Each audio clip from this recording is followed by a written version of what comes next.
સુરતના વરાછામાં એક પરિણીતાએ સાસરિયાઓના ત્રાસથી આપઘાત કર્યો હોવાનો આક્ષેપ થયો છે। વરાછા 904 એફિલ ટાવરમાં રહેતા 44 વર્ષીય પરિણીતા સીમાબેન વાઘાણીએ ઝેરી દવા પીને આપઘાત કર્યાનો બનાવ બન્યો છે। મૃતકના પરિવારજનોએ સાસરિયા પક્ષ પર ગંભીર આરોપો લગાવ્યા છે।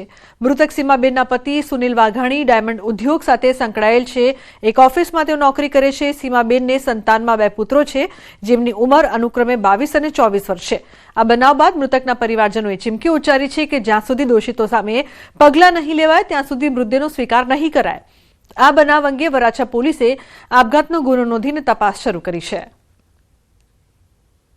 लगभग मैरिज ની लाइफ ना 25 वर्ष थया छे અને અમને અવારનવાર આ બાબતે એ લોકો બોલાવતા। એમાં લાસ્ટ લગભગ મહિના દિવસની અંદર કે બહુ મોટા પાયે આ લોકોએ કંઈક ચાલુ કર્યું હતું। એમાંથી એમને એ લોકો અવારનવાર બોલાવીને ટોર્ચરિંગ કરતા। હું એક જ ખાલી કહેવા માંગુ છું કે મારી નણંદને એને મને એન્ડ સુધી કીધું હતું કે આ વસ્તુ ક્યારેય નહીં કરું।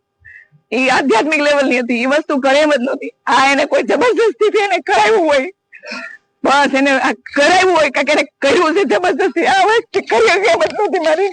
કોના પર આક્ષેપ છે આપને? તેમના કોના દ્વારા કરાવવામાં આવ્યું તેને આક્ષેપ? એના ઘરના બધા સભ્યો એકો એક ટોર્ચર કરે, મીટિંગ ના બોલાવીને અમને